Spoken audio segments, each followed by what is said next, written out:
was 18 years old when I went down to Dublin with a fistful of money and a cartload of dreams. Take your time, said me father, stop rushing like hell, and remember all is not what it seems to be. For these fellas will cut you for the coat on your back, or the watch that you got from your mother. So take care, me young bucko, and mind yourself well, and will you give this wee note to me brother? At the time Uncle Benji was a policeman in Brooklyn. Me father, the youngest, looked after the phone. When a phone call from America said send the lad over, sure the old fella said it wouldn't do any harm. For I spent my life working this dirty old ground for a few pints of porter and the smell of a pound. I should maybe there's something you'll learn or you'll see, and you can bring it back home, make it easy on me.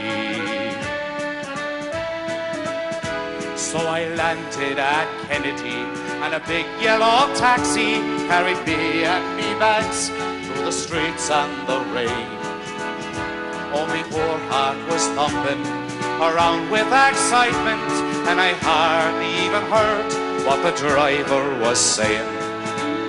We came in the short parkway to the flatlands in Brooklyn, to my uncle's apartment on East 53rd.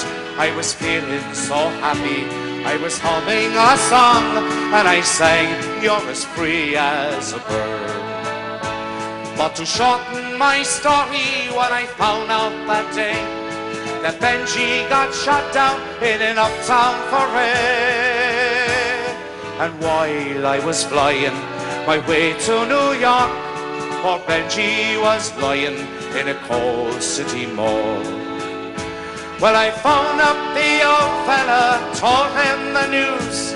I knew he could hardly stand up in his shoes. And he wept and he said, go ahead with the plans, and not to forget, be a proud Irishman. So I went up to Nelly's beside Farnham Road, and I started to learn about lifting the load. But the heaviest thing that I carried that year was the bittersweet thoughts of my hometown so dear. I went home that December, cause the old fella died. Had to borrow the money from a pal on the site, and all the bright flowers and brass couldn't hide the poor wasted face of me father. I sold up the old farmyard for what it was worth, and into me bag stuck a handful of earth. And I boarded a train, and I caught me a plane, and I found myself back in the US again. It's been 22 years since I set foot in Dublin. The kids know to use the correct knife and fork, but I'll never forget the green grass and the rivers as I keep law and order in the streets of New York.